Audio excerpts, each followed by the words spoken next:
It's the 86th episode of the Carrier's Edge podcast, and I'm Jane Jazraoui, the co-founder of Carrier's Edge, and with me as always, Mark Morrell, other co-founder of Carrier's Edge. Look what I did. Look what I did. Look what I did. I changed it. You did it? Yes. I did. Okay. Okay, so now we can just start. Oh, that wasn't the start. Mm-hmm. No, Okay. This is the start. You didn't even say, like, welcome to the podcast or... Well, welcome. That's kind of, that's assumed. You are welcome to this podcast because otherwise we would have just been doing this in our basement for nothing. Yes. Not for much longer, though. No, not this basement. We might go to a different basement on a different coast of the country. Yes. Which is very cool. More details to follow. Wow, we just bought a house in Victoria, BC, which is a long way away from here. Yeah. Where we are in beautiful downtown Newmarket, Ontario. So we'll have, 3 more episodes, I guess, before we head out there? Yeah, maybe we should do one from the road. Oh, my God.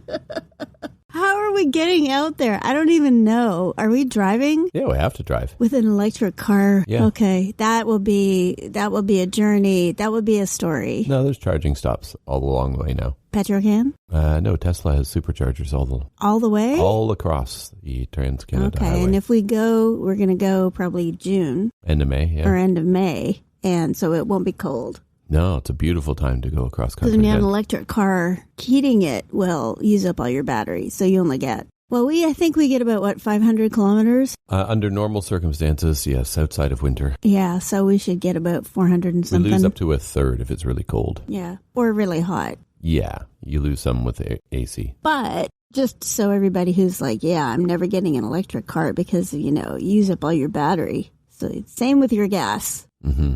No different. I couldn't go back to a gas car.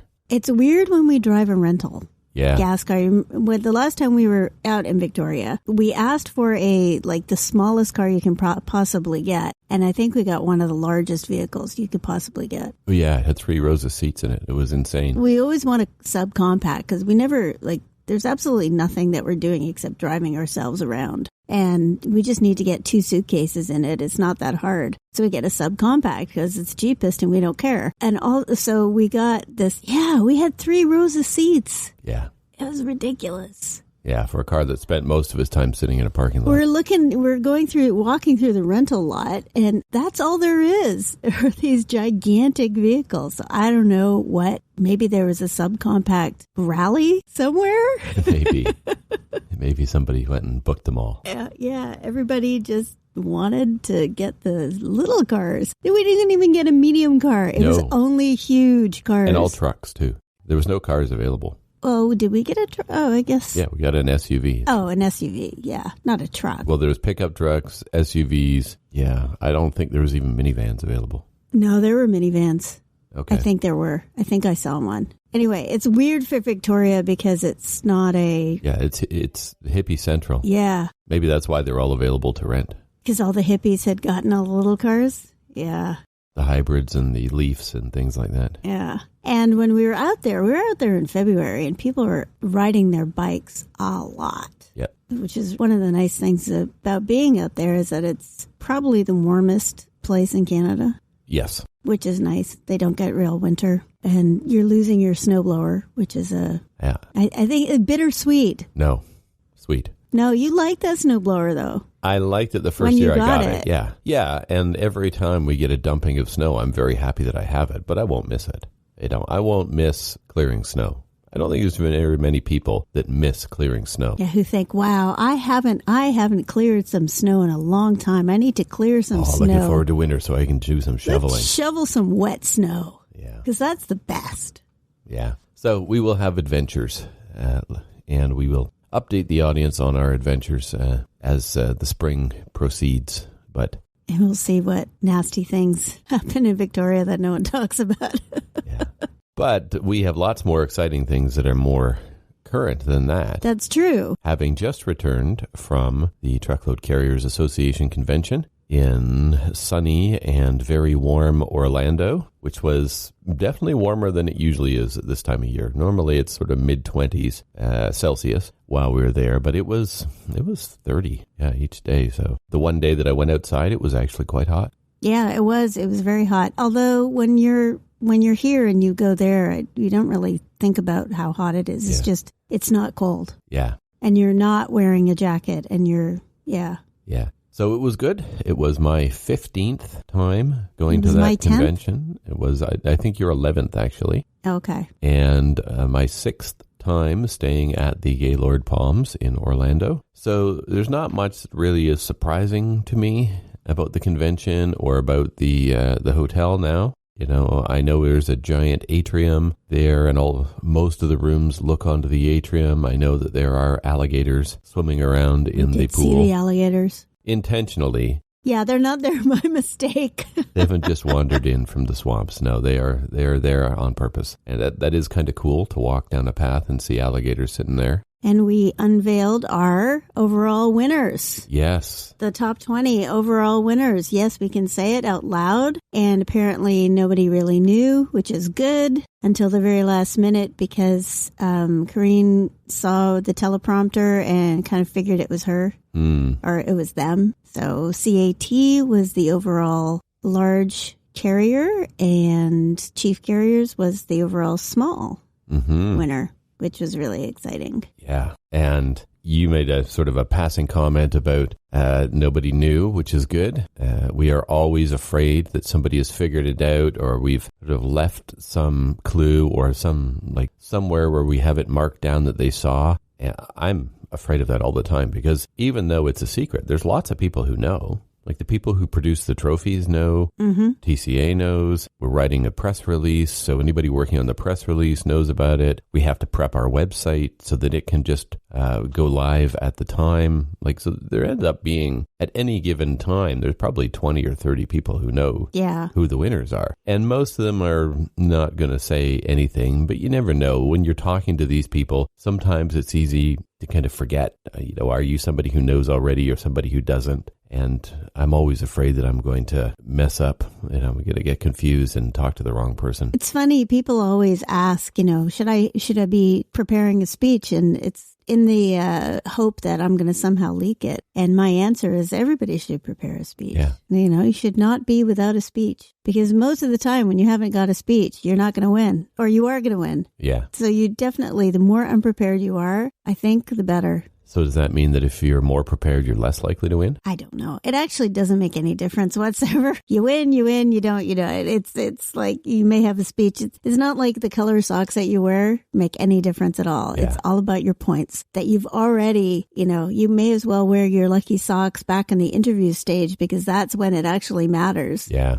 Yeah, that's a good point. We, for 2 months. Is it 2 months or it's months? It is. It's nearly 2 months. Because we finished the scoring and figured out the winners. I think it was January 12th or something like that. And March 6th. Yeah, so the last podcast we knew. Oh, yeah. And that's the problem is we know, and then there's like a little mini celebration. It's like, woohoo, this is so cool. These, now I can say it. I'm so used to like preventing myself from saying it. CAT is the winner and Chief Carriers is the winner. Mm-hmm.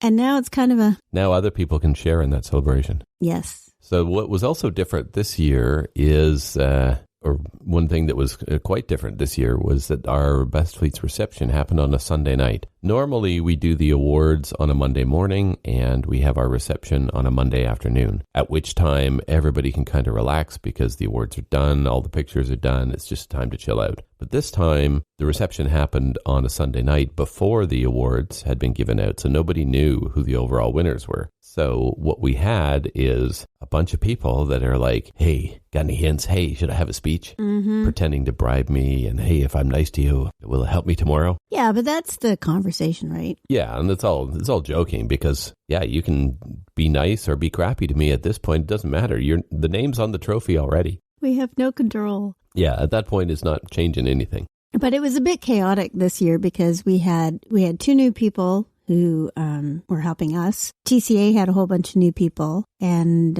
so it was and the stage was huge.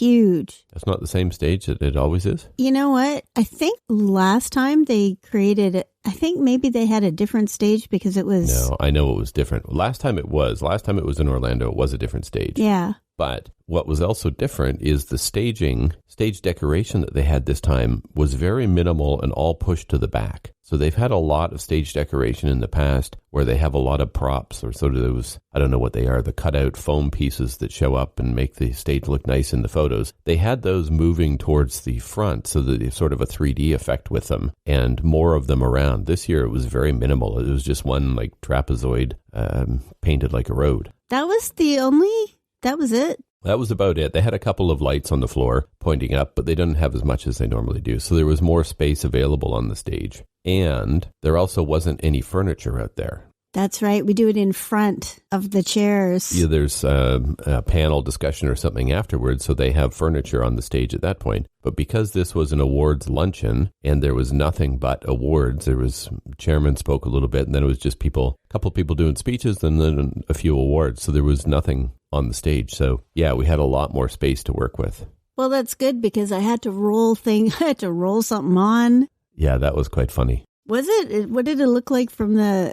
Just looked like somebody rolling something on? It kind of looked like a stagehand rolling. It was a road case on wheels, and we had all of the gems for the Hall of Fame trophies sitting on top of it. And so Trish kind of rolled it out as like a roadie rolling the thing out on stage. And then Lance came out and grabbed each. Yeah, Lance came up to me. Well, the Hall of Fame trophies have these separate gems that go on to the trophy. And instead of having people wander out with these trophies, Lance from Epic View goes and puts the rubies on they weren't rubies, the gems, because the returning Hall of Famers were blue, sapphire, because they had a sapphire. So they had that, and Lance was like, I can't bend down. I can't be bending down and getting them off the floor. And I was like, oh, you know what? Yeah. So what can we use? And I have to say that the backstage people, the people who are working, I can't remember their name, like the production crew, was really, really good because one of the things that happened was John Elliott is pretty tall. So I have the eternal problem of they want to set the mic and the paddles that you use for the teleprompter at a certain level, and they want me to deal with it. And if there's a real big size discrepancy, then I have an issue. So I'm like, do you have a stool? And a very helpful technician said, I have this case.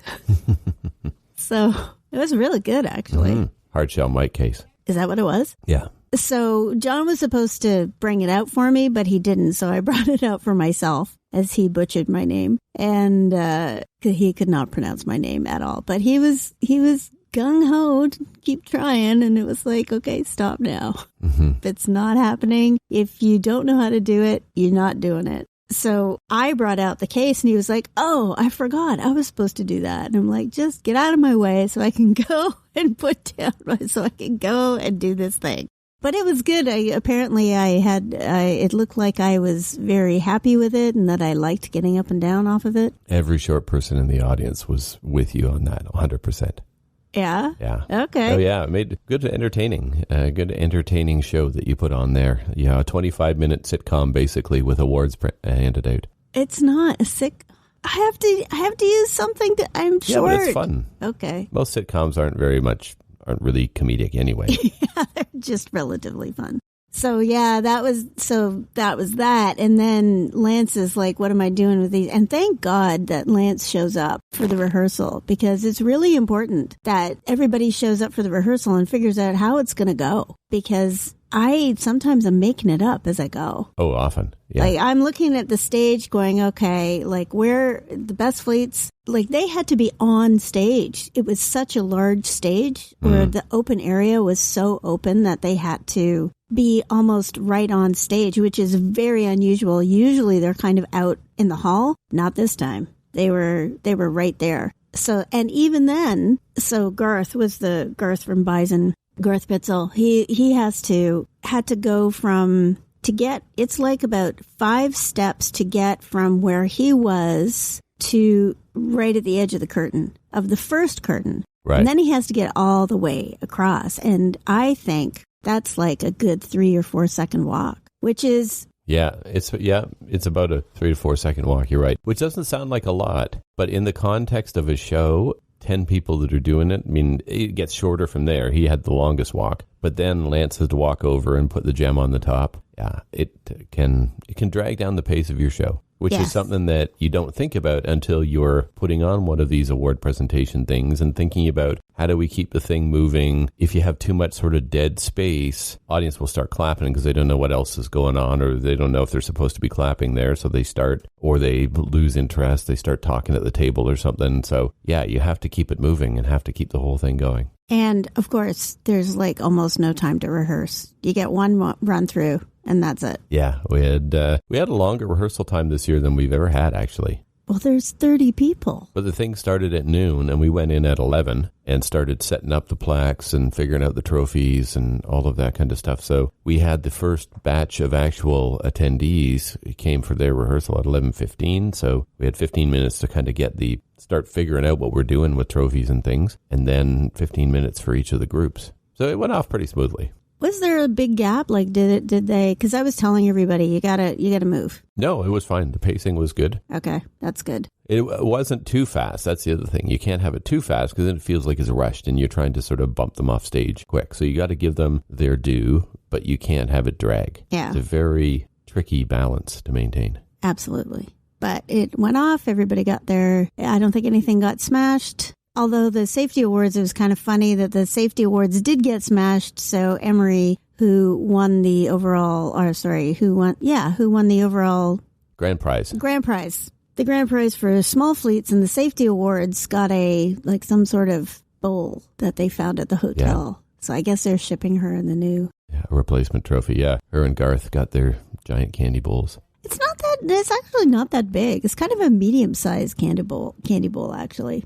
Well, I don't know if that's medium. What is a large then? Because it's got to be 10 inches diameter. No, it wasn't that much. It was about 8, maybe 10. I didn't think it was all that big, but then again, it was late. There was a lot happening. A lot of things were happening. Yeah. So I actually went up with Emery because she was a bit nervous, and she's one of the best fleets, FTC Transportation. And I didn't expect that she was going to win. So I was just was recording the, people on the stage. And then I thought, okay, well, I'll keep recording just in case she wins. And they bring out, it feels like 12,000 people. There's 9. Oh, is there 9? Well, because there's top 3 finishers in each of 3 categories. So there's 9 people max on the stage. Okay. I think one of the categories, somebody wasn't there. But in general, yeah, it's 9 people.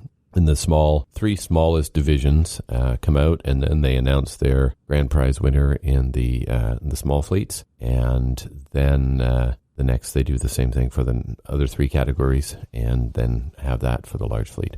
Well, I was sort of sitting there waiting, and then her name was announced, and it was very nice. Well, I was sort of struck by the large fleet safety grand prize. Bison won it for the 50th year in a row or something like that. And so it's at the point where it's basically called the Bison Award because they win it every year.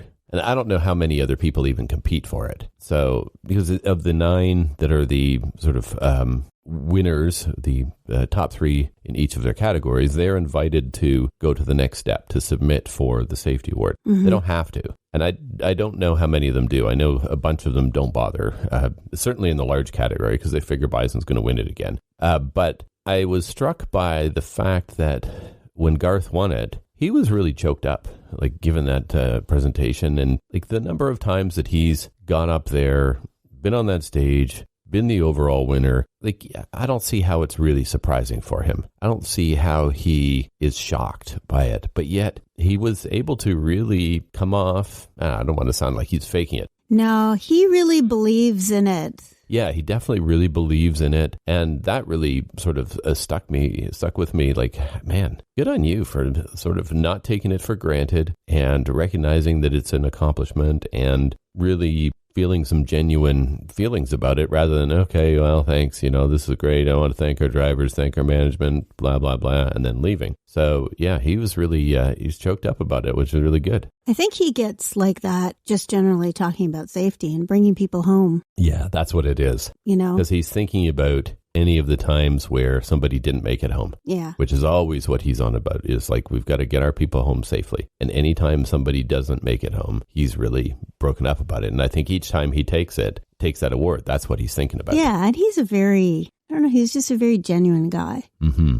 Absolutely. So he's very honest. Yeah, like he's not putting it on. You really think, this guy actually does believe this. And he's been doing this for how many years? It's like 11 years in the program. It's 10 consecutive year winning in best fleets, but they were in it. They lost. They didn't get on the top 20 once, and Garth was unhappy about that. 13 times they've made it into the top 20. There's only 2 times that they didn't. Okay. And so he had his 10 consecutive year plaque. And, you talk to him for 10 years for a couple hours about his company and what they're doing and stuff like that. You get to know them, and you get to know them about whether they're, how invested they are. Mm-hmm. And most of the Hall of Fame are invested. Oh, yeah. It's hard to get into that Hall of Fame if you're not pretty invested. Yeah, you have to believe and want to improve and be forceful about it. And he definitely is. Yeah. So I think if he's approaching the safety award, and he probably is approaching it even more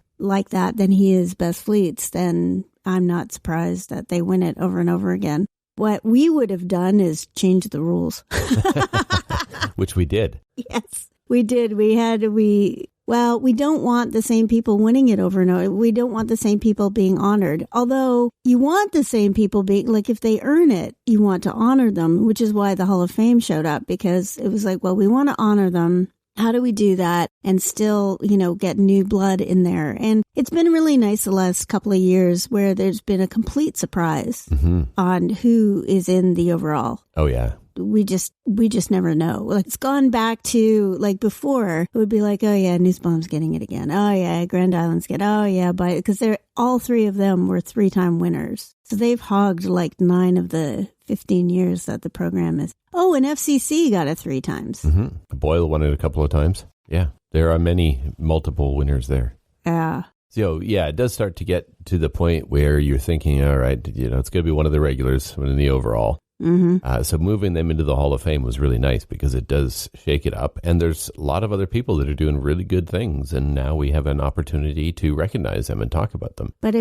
so Andy Winkler was at Grand Island Express when they won it 3 times. Mm-hmm.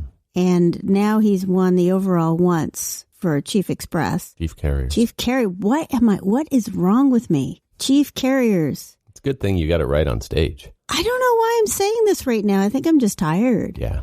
But, so they've been in the program 3 years, 4 years. Is this number 4 year or number 3 year? I think it might be I don't know. It's one of those. So he can have 4 more years in the program and possibly get the overall award a couple more times. Yeah. Ugh. Yeah, well, he's been on the list. They've been on the top 20 twice now, I think, 2 or 3 times. So even if it's 3 times on the top 20, there's got to be another 4 more, and then he'll go into the Hall of Fame. Yeah. Well, you get your work cut out for you, Andy. Get to it.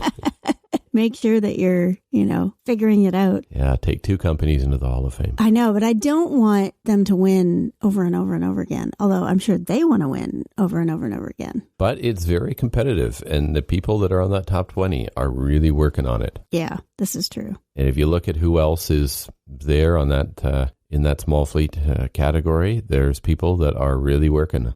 Oh, everybody in the top 20 is really working. Oh, yeah. Well, and now I think the sort of the lower end of the top 20, where you're in the 18 to 20 position, that can change. Mm-hmm. That is, well, it's always been like that. The bottom 4 positions, and we don't really tell anyone what the actual ranking is, but there is a ranking because it's based on score. So that bottom 4 are likely to, like, if they don't push it, then they're likely to get bumped. Yeah. Yeah, somebody will come in and beat them. Mm-hmm. And even now, with the Hall of Fame and the expanded number of fleets that we can recognize, the differences between the people who make it and the people who don't are 0.5% in total score. Yeah. It's very tight. Well, it always was. It always was. Like, the scores were always very tight, yes. Absolutely. Especially I remember looking at I think when Nussbaum won it, like the second or third time we were looking at it, it was like 0.45% or something like that. Mm-hmm. It was crazy. It was crazy close. Yeah. So always nice when we can finally unwind and talk about all of it. Yes. Talk about chief carriers. Not Chief Express, Chief Carriers. Sorry, Chief Express.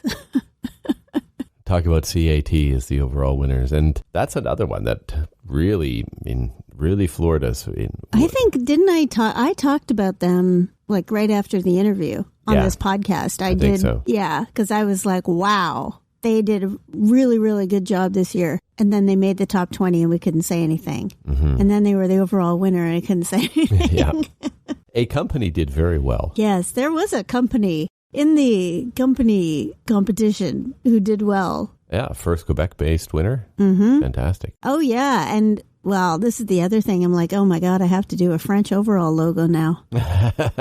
Well, you don't, but somebody needs to. No. Well, I did. Oh, yeah? Yeah, I had to design it. Like, I had to figure it out. I had to figure out what the words were going to be. And one of the nice things was that we had a translator on staff who left us for a government job because apparently government translation jobs are pretty lucrative and we cannot compete. So she was really good and she was like running out of things and she was just translating everything. You know, she's like, I'll translate what's on your shirt. So I said, oh, maybe we should do the Best Fleets logos in French. So she worked on that. So we had these Best Fleets logos in French for like a year and a half, and nobody did anything with it because there wasn't a top 20 that had French. And then so when CAT looked like they were going to be on the top 20, it was like, oh, okay, we should probably dig those French logos out. And then they friggin' won. Yeah. So then I'm thinking, okay, that Best Fleets to Drive For logo is pretty compact. Yes. How on earth am I going to get the 20% more words that French always has and like have it in there? And I'm not sure it's a great translation, but it's the translation we have. It's Le Flot. Is it Le Meilleur Flot? I can't remember. Which one we went to, because there was a few options that we had and none of them really fit nicely. Yeah, but we did manage to get one so that actually Herb asked for one because they operate in Quebec. And then there was somebody else who operates in Quebec who wanted one, but I knew that CAT was going to need one. Yeah. And they were going to need the overall so that they can have it. I think it's kind of cool to have the English and the French one. Yeah. And it's cool that a Quebec company won. And it's cool that I remembered how to pronounce Corinne Goyette's name. Hey, good job. Yes, this is one of those things that people don't see is backstage. When we were prepping for the thing, Jane is in the back room going, Coteau-du-Lac, Coteau-du-Lac, Coteau-du-Lac, over and over again, because you got to say the name of the city where the fleet is based, but you can't ask them. Oh, actually, I did, because in the script, it's the top 20, I say it. I don't say it for the overall winner. I just say it for, the top 20. So you can go and ask them, but you can't ask somebody how to pronounce their name because you're not saying their name until they're the overall winners. Yes. So you can't go to them and say, hey, Corinne, how do I pronounce your last name? Well, the other thing was I assumed it was going to be Michael or Mark, who was going to, because those are the two people I talked to. And then all of a sudden thank God we had the I would have been freaking out at the rehearsal if this had happened, but I had met her the night before on the Sunday at the reception. And, they're there and they're like, hey, how are you? Blah, blah, blah. And they were talking about how it was so unexpected. And I thought I was just going to give them a fleet to watch, which is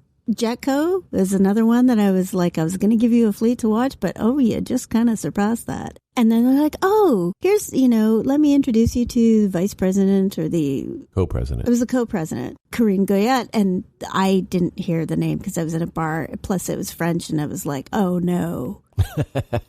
Oh no, not oh no, she's here or that she's going to be on stage, is that I don't know your name.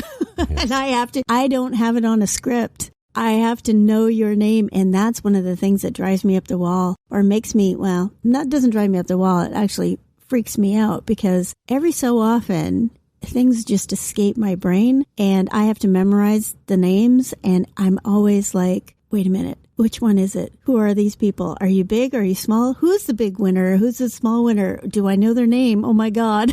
And you have to look across the row of them on the stage to see. I had that thought at the awards, just like the most recent ones, where I was like, am I on big or small? What are we doing?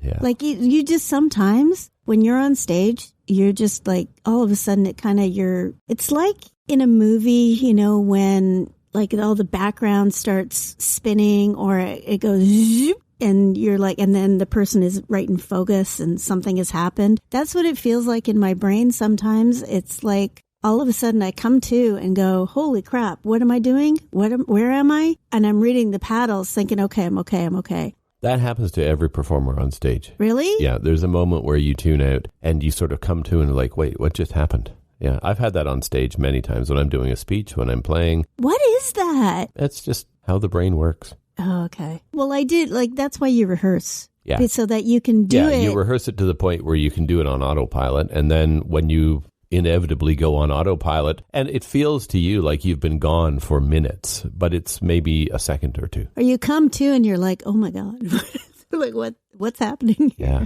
Where am I? Yeah, it's a little bit freaky when it happens, but I mean, if you are doing it, you've probably been performing for a long time anyway, so it's not like it's going to be I don't think it happens to people who just go on stage and just kind of roll with it. Yeah. You do it when you're concentrating and you're planning and you're invested in it. I don't know. Every performer I've ever talked to has had it happen. Really? Yeah. Oh, we've never talked about this. Oh, yeah. That's so weird that you and I have never talked about it because one of the things we liked about each other was that we were both performers. Yeah, we do talk a lot and we've done a lot of podcasts, but yeah, there's probably times in this podcast where you've zoned out and not realized it. Oh, absolutely. Yeah, usually when I'm talking. But I'm zoning out not because I'm, in that, what is that called even? Performance head. Yeah, it's more about, I know what you're saying. Already, and you're just informing the audience, and I'm waiting for it to be done. I've done it periodically. It's happened. It happens sometimes in webinars or interviews, and what I do now when I'm doing an interview or I'm on the radio, I write stuff down. I write the questions down, and I write down what I'm going to say. So I've got that's a good idea. I've got my Remarkable, my little electronic notepad, and I start writing it down because inevitably I'm launching into something, and then halfway through I'm like, Dave Nemo, I do not know what your question was. Yeah. Because I don't remember it. But now that happens a lot less because I've written it down and I look at it and go, yeah, that's what I'm supposed to be. That's the point I'm trying to get to. But it's hard when you're basically talking for a living. Yeah. Yeah, radio people must do it all the time. Well, I kind of think they do because sometimes they will go into something where they're asking somebody a question, but the question is so long, by the time they get to the end of it, you kind of forgot what they started talking about because they give sort of a background and a story and an explanation and then end up at a question. And then, yeah, you have such a long question that as a listener, you've sort of forgotten what they started talking about in the beginning. And I'm sure they're zoning out partway through that. Like they're taking a bit of a mental break in the middle of that 2-minute long question. I think that's key. It's a mental break. So much of your brain is involved in any kind of performance. So even radio, like even an interview, that's a performance, right? You go on the radio or you go on TV and people are asking you questions. It's a performance because you're trying to say the right things. You're trying to, make sure that you look your best. Like there's a lot of stuff going on. And for me, when I'm on stage with the best fleets, I'm also worried about them. Like I'm also making sure, have they come out? Mm-hmm. Do I hear footsteps behind me? Are they standing in the right spot? Do they have their plaque the right way? Are they going to the right spot? I remember a couple of years ago, Jim Perney. I moved him. I moved him from the right spot to the wrong spot because, I don't know, in my head, I rehearsed it that way, but then he did it and then I moved him. Oh my God. That was fun. It was fun, and then I remember thinking, oh my God, he was right. I'm doing it wrong. They're all walking behind each other, so they don't get to come out. They don't get to come out and have their, their own little spot. So I learned that. Don't do that. Always line them up far away first. But the other thing that was a little crazy this time was that Trish, who's our new Best Flights program manager, was taking care of a lot of things that I usually take care of. And I was very confused as to, I was getting stuff wrong because I didn't know the actual information. And I would like to have all the information on a card. Okay. That everybody gets, including me. Yeah, that's where it falls down. Is everybody else had it, it didn't occur to us to give to you. This is the same thing that we used to have with the reception, is we'd have this master list of people that are invited and have RSVP'd, and then the other uninvited people that are allowed to come or invited separately, and we don't give it to the bouncers. So they don't let in the media, they don't let in the sponsors because they're not on the list. It's the same thing for you. We had all of this information that we prepared. Trish put together a whole agenda for all of the fleets of where they had to be at different times and handed it to all of them. There's a PDF that was mailed out. They got hard copies in some cases. Yeah, it didn't occur to us to give it to you. Oops, sorry. Yeah, I felt a little bit like, I don't know what's going on because I didn't know. Yeah, you don't know which group is rehearsing at what time because we didn't tell you that. Yeah, and it would have been good to have a printout, I think. Yeah, that was my fail. We'll fix that. Oh, not necessarily. It never occurred to me until this moment that, oh yeah, you should have had a copy of that. I didn't ask for one. Well, you may not have known that it was even being built. I did not know that it was being built. I think I may have had some inkling at one point, and then I forgot. Yeah. But having it printed out for everybody, I think would have been a good... Yeah, a little card that everybody gets. Yeah. Which they used to do that. They used to have the little cards that were in your delegate package that showed you the times you had to be for rehearsal, and you're appearing on stage, so come to rehearsal at this time. Then you get another card that is, you're invited to this particular reception, you're invited to the Best Fleets party, whatever. And when they stop doing those physical packages, people get confused. And also they changed all the times. So nothing was the same. So that was very confusing because a lot of people, well, not a lot, but there were a few people who were like, I couldn't make your reception because we're basing our scheduling on last year. No one told us any different. And we have 50 meetings. Yeah, they don't look. They assume it's going to be the same as it's always been. And we never said it's not the same. We did. We did? We sent probably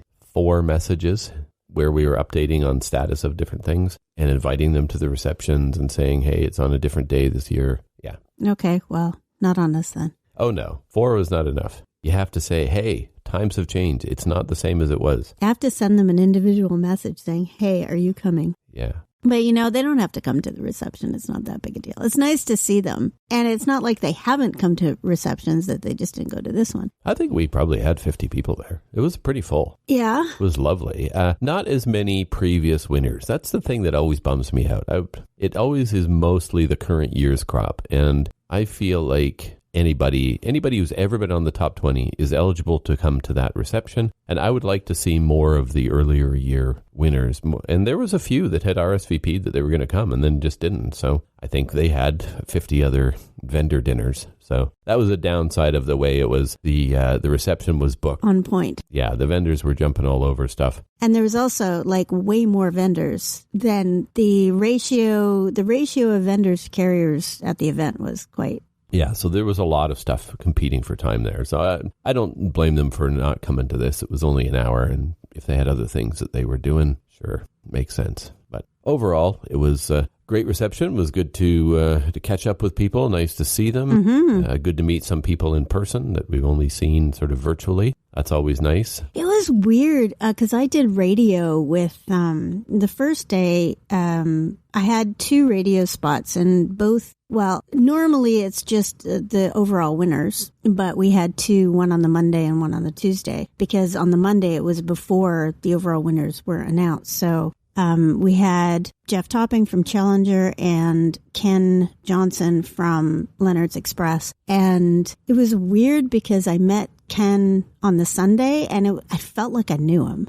Well, you talked to him before. I felt like I had met him. It was so weird. Like I started forgetting who I've met and who I haven't because of Zoom. Mm-hmm. And I talked to them in such detail. And I think I've done a couple of things with Ken. So he's been on the radio. He's been on Mark Willis with me. We've done a podcast together. We've done the Best Fleets interview. Actually, no, he wasn't on the interview. I don't think I interviewed them, but there's been so many different times that he has been virtually with me that I forgot that I hadn't met him. He's like, yeah, no, we haven't met before. Oh, okay. Yeah, people come up and say that and it's like, oh, I thought we had.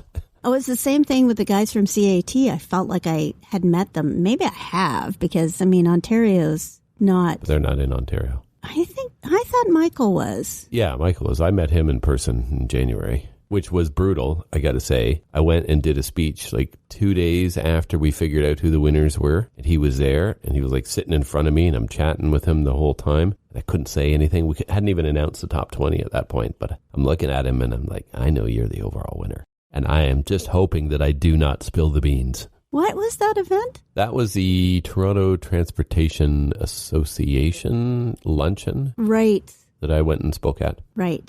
Yeah.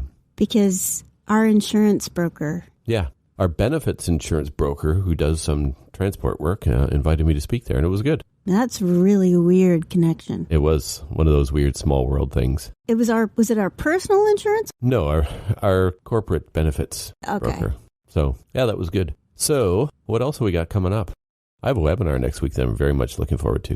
I'm interviewing Travis Bush from Kunkel and Associates. Nice. We're going to be talking about sort of the insurance reviews and what they see when they go in and evaluate fleets, sort of the most common problems, what's missing, what they like fleets to do. And you gave me a good idea for one of the sort of subjects of that, which is ways that fleets undermine their own safety programs. Ooh. So I've got lots to ask him about, and we're going to have a good conversation. You should have led with that. We're going to talk about how fleets undermine their own safety programs. Yes, how they shoot themselves in the foot before the thing even starts. Yeah. Yeah. Actually, that's going to be a good story that comes out of it. We do an article from each of these, and that's going to be a really good one, I think. So, and can we talk about one of the things that we were talking about that led me to give you the title? No. Okay. You have to come to the webinar now. Or read the article we write as a result. Or read the article, yes. Yeah, and what about you? You're busy in graphics world, finishing up the pieces of the website, which, damn it, this thing's going live before the end of March. I'm not even really creating it. I'm just kind of, I don't know, I feel like the master puppeteer. You're just making some tweaks, but Berenice is doing it. Yeah, it's Berenice all the way, with some help from Alex and Kat. But yeah, thank you, Berenice. Oh my God. She's killing it. It is very helpful to have you. It is a lot, and I'm not good at it. I mean, I'm just not, I can do it. It's not my wheelhouse. I don't really like it. I think the challenge is that you never really have time to devote to it. No. Like all of the websites that we've done, you've kind of been sort of scrambling on your lunch break or after hours, squeezing in 15 minutes here or there. So the fact that they looked as good as they did is a miracle. But Berenice is able to take a full day and think about it. And okay, how do I want these design elements to work together and how to suggest this section versus that section? Yeah, she did a really good job with that. Is that all the different colors for all the different sections, I guess, is the best thing to call it. And then like all of her different bits of line art and that kind of thing, and just the treatment of things. Mm-hmm. So we've had multiple kind of, I don't know, graphic brainstorming sessions where we just kind of throw ideas together. Yeah. And you were working on finishing up the footer yesterday, so that design looks like it's done. Yeah. Yeah, these things that you think are sort of small bits, but they still take a lot of work to put together. Yeah, and I'm waiting for you to give me some information so that I can... Oh, yeah, I'll do that. Although I could send it to Alan and get him to do it. No, I'll have it ready for you this morning. Okay. So... And then I'll do that, which is really weird because, now that Tiffany is the head of content, I'm like not really doing that. Although what I'm doing right now is kind of we have our new TDG course ready to go, but we want to have someone do a once-over on it. And so I'm kind of connecting Tiffany with people, our customers. And that's kind of, so I'm kind of like higher level. I'm just basically saying, here, you do this, you do this, you do this. And it's very hands-off, which is really weird for me because for so many years I was in the trenches doing it. Like you said, I was doing website design on my lunch hour, and I would write courses, and then I would write articles, and I would write, whatever needed to be written. And I'm kind of not doing that anymore. Yeah. And then the difference is so noticeable. We were doing this, getting ready for this webinar, and you're kind of hanging around waiting for me. Usually I have to pull you out, and you're griping about how you're being pulled out and you've got so many storyboards to review or whatever. And no, it was like, okay, well, I'm kind of ready when you are. I do have stuff to do. I'm just not doing it. I think because I'm really bagged. I'm tired. I'm tired from Monday. Yeah, it takes so much out of you. I was asleep by 9:30? It was a little bit after 9 o'clock when we crashed on a Monday night after going to dinner. We had an early dinner with our sort of team and reviewed everything and talked about how it went and all of that kind of stuff. We went and crashed around 9 o'clock. They went over to Disney World and hung around at the parts of Disney that are open till like 11 o'clock at night. And then we're back and we're at the show before us on Tuesday. I know. What is wrong with these people? Where do they get this energy? It's called youth. I guess. It's like, I guess. They're not old and overworked like we are. Well, speaking of being old and overworked, we should get back to that work and finish it so we can wrap this up. So for the next episode, we will have new things to talk about. We will have new content. We will definitely have a website live if it kills me. And we will be getting ready for Mid-America. So there's your teaser for the next episode. And in the meantime, thanks for listening, everybody. Have a great day.